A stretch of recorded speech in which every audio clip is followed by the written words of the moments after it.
அஸ்ஸலாமு அலைக்கும். அதாவதுங்க பாத்துமனாச்சாரு வாழ்ந்துட்டு வர்றாங்க. வீட்டில் வந்துக்கிட்டு சாப்பிட்டு பல நாட்கள் ஆகுது. அப்படி இருக்கும்போது ஹஜ்ரத் அலிலா அவங்க வர்றாங்க. ஹஜ்ரத் அலிலா வந்து உணவு ஏதாவது இருக்காமா அப்படின்னு கேட்குறாங்க. இப்போ பாத்துமனாச்சார் சொல்றாங்க எதுவும் உணவு இல்லையே. பாத்துமனாச்சார் சொல்றாங்க என்கிட்ட ஒரு 6 திருகம் இருக்குது, நீங்க கடையில போய் ஏதாவது வாங்கிட்டு வாங்க ஹஜ்ரத் அலிலாவிட்ட சொல்றாங்க. சரி அப்படின்னு சொல்லிட்டு ஹஜ்ரத் அலிலா அந்த 6 திருகத்தை வாங்கிட்டு போறாங்க. போற வழியில பாருங்க ஒரு பொண்ணு அழுதுட்டு இருக்கு பசினால. அப்ப ஹஜ்ரத் அலிலா கேட்கறாங்க ஏன் அழுகுறா?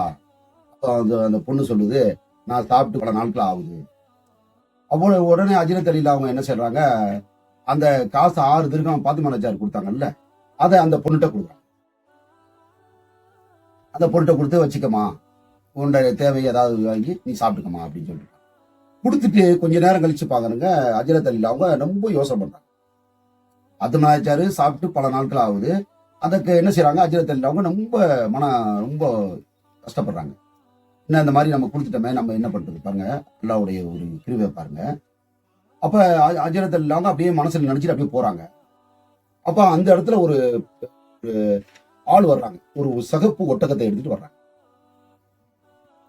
அந்த ஒட்டகத்தை எடுத்துக்கிட்டு வரும்போது ஹஜ்ரத் அலிலாவிட்ட வந்து இந்த ஒட்டகத்தை நீங்க விலைக்கு வாங்கிக்கிறீங்க, ஒட்டகத்தை நீங்க விலைக்கு வாங்கிக்கிறீங்க. அப்ப ஹஜ்ரத் அலிலா அவங்க சொல்றாங்க என்கிட்ட காசு இல்லையே. அப்ப அவங்க சொல்றாங்க நீங்க வந்துகிட்டு காசு பொறுமையா கொடுங்க, நான் பொறுமையா வாங்கிக்கிறேன், இந்த ஒட்டகத்தை நீங்க வச்சுக்கிறீங்க. எவ்வளவு 60 திருகம், இந்த ஒட்டகத்திட விட 60 திருகம் நீங்க கொடுத்துருங்க அப்படின்னு சொல்லிட்டு போயிடுறாங்க. பாருங்க கொஞ்சம் அப்படியே போயிட்டே இருக்காங்க ஹஜ்ரத் அலிலா அவங்க அந்த ஒட்டகத்தை கையில பிடிச்சிக்கிட்டு. அங்கிருந்து ஒரு ஆள் வர்றாங்க. அந்த என்ன செய்றாங்க, அந்த ஒட்டகத்தை ஹஜ்ரத் அலிலா அவங்க கேட்கறாங்க, இந்த ஒட்டகத்தை நீங்க எனக்கு விலகித்தாங்க, இந்த ஒட்டகத்தை எனக்கு விலகி கொடுங்க. அந்த வர்றாங்கல்ல அவங்களே என்ன சொல்றாங்க, இந்த ஒட்டகத்தை நான் 120 திருகத்துக்கு வாங்கிக்கிறேன், 120 திருகத்துக்கு நான் வாங்கிக்கிறேன்னு ஹஜ்ரத் அலிலா அவங்க ஒன்னும் சொல்லல. அந்த காசை கொடுத்துட்றாங்க, 120 அந்த திருகத்தை கொடுத்துட்றாங்க. அந்த ஹஜ்ரத் அலிலா என்ன செய்றாங்க, இதை வாங்கிட்டு முகமது நபி ஸல்லல்லாஹு அலைஹி வஸல்லம் போறாங்க. சஹாபாக்களுடைய அதாவது எப்படின்னா ஏதாவது ஒரு நிகழ்ச்சி நடந்தா அதை என்ன செய்வாங்க, முகமது நபி ஸல்லல்லாஹு அலைஹி வஸல்லம் அவங்கள்ட்ட கொண்டு போய் சொல்லுவாங்க, இந்த மாதிரி நிகழ்ச்சி ஏற்பட்டிருக்கு. உடனே என்ன செஞ்சாங்க, இத ஹஜ்ரத் அலிலா அவங்க என்ன செய்றாங்க, முகமது நபி ஸல்லல்லாஹு அலைஹி வஸல்லம் அவங்கள்ட்ட போய் இந்த சம்பவத்தை சொல்றாங்க. நான் இந்த மாதிரி ஒரு பாத்துமனாச்சார் 6 திருகம் கொடுத்தாங்க, அதை நான் போயிட்டு இருக்கும்போதுல ஒரு பொண்ணு வந்து இந்த மாதிரி பசியோட இருக்குன்னு சொல்லிச்சு, நான் அதை கொடுத்தேன். இந்த மாதிரி வந்தாங்க, ஒரு ஒட்டகத்தை கொடுத்தாங்க, நீங்க பொறுமையா காசு கொடுங்க அப்படின்ட்டு. பாருங்க அதுக்கு முன்னாடி பாருங்க இந்த 120 திருகம் வாங்கிட்டு போறாங்கல்ல, 120 திருகம் வாங்கிட்டு போகும்போது அந்த மனிதர் வந்துடுறாங்க. யாரு, அந்த ஒட்டகத்தை கொடுத்துட்டு போனாங்கல்ல, அவங்க வந்த உடனே அந்த 60 திருகத்தை கொடுத்துறாங்க. அப்ப 120 60 போயிட்டு 60 திருகம். பாருங்க எப்படி அந்த அளவுக்கு பாருங்க எவ்வளவு சிறப்புகள்லாம் முகமது நபி ஸல்லல்லாஹு அலைஹி வஸல்லம் காலத்துல நடந்திருக்கு. அப்ப முகமது நபி ஸல்லல்லாஹு அலைஹி வஸல்லம் சொல்றாங்க, இது வந்து வந்தவங்க ஜிப்ரீல் அலைஹிஸ்ஸலாம், வந்தது இன்னொரு மலக்கு, உங்கள்ட்ட ஜிப்ரீல் அலைஹிஸ்ஸலாம் வந்தாங்க. அல்லாஹ்வுடைய ஏன்னா நீங்க சதகா பண்ணிருக்கீங்கல்ல, அதுக்கு ஒரு அதாவது இது இந்த ஹதீஸ் எப்படி உணர்த்துது பாருங்க. முகமது நபி ஸல்லல்லாஹு அலைஹி வஸல்லம் ஹஜ்ரத் அலிலா அவங்கள்ட்ட பார்த்து சொல்றாங்க, நீங்க சதகா செஞ்ச நன்மை அல்லாஹ் தஆலா வானவர்களை இறக்குறாங்க. இந்த ஹதீஸ் என்ன உணர்த்துதுன்னா, நம்ம ஜகாத் கொடுக்கணும், நீங்க தர்மம் பண்ணுங்க, தர்மம் பண்றதுனால ஏகப்பட்ட சிறப்புகள் இருக்கு. இறைவன்றைய கோபத்தை இறைவன் என்ன செய்யறான், தனிச்சிருது, இறைவன்றைய பொருத்தம் கிடைக்குது. நம்ம ஏழை எளிதர்களுக்கு நம்ம தர்மம் பண்ணணும். அதாவது 1 செஞ்சா நன்மை 10 நன்மை. இந்த ரமலான் மாதத்துல இந்த நன்மைகள் வந்துட்டு கொள்ளடிக்கிற மாதம் இது. வருஷத்துல ஒரே ஒரு நாள் தான் இந்த மாசம் 30 நாள் வருது இந்த ரமலான் மாதம். இந்த ரமலான் மாதத்துல ஏகப்பட்ட நன்மைகள் இருக்கு. அதாவது நம்ம நன்மைக்கு முந்தும்.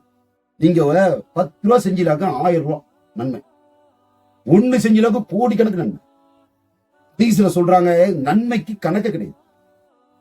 அதாவது ஒரு பரலான தொழுவினாக்க 70 மடங்கு நன்மை. ஆனா அந்த 70 நன்மைய கிதாபுல வர்ணிக்கிறாங்க, கோடிக்கணக்கான நன்மை. நம்ம 70 நன்மைன்னு சொல்றாங்க, அந்த 70 நன்மை கோடிக்கணக்கான நன்மை. நம்ம வந்து ஏழைக்கு நம்ம என்ன செய்யணும், வருஷத்துல ஒரு நாள் இந்த ரமலான் மாதத்துல ஜக்காத்து கொடுக்கணும். பாருங்க ஹஜ்ரத் அலிலா அவங்க என்ன செஞ்சாங்க, இந்த பொண்ணுக்கு 6 திருகம் கொடுத்தனால அல்லாஹ் தஆலா என்ன செஞ்சான், 3 மடங்கா கொடுத்தான்.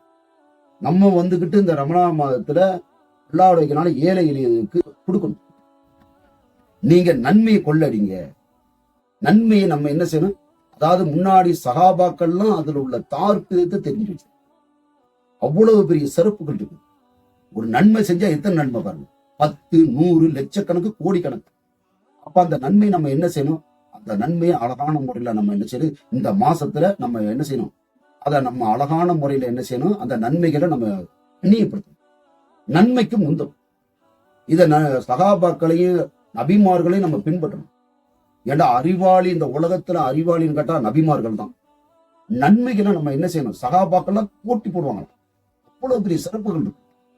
ரமணா மாதத்துல உள்ள நன்மைகளை நம்ம கொள்ளடிக்கும். ஒண்ணு செஞ்சா கோடிக்கணக்கான நன்மை. ஒண்ணு, அதாவது நன்மையை நம்ம அளக்கவும் முடியாது. இதுல இந்த நோன்பு இருக்காங்க பாத்தீங்களா, அதுல உள்ள சிறப்புகள் அல்லாஹ் சொல்றான், நானே என்னையே கொடுத்துருவேன் அப்படி. அதை நம்ம பின்பற்றணும். அஸ்ஸலாமு அலைக்கும்.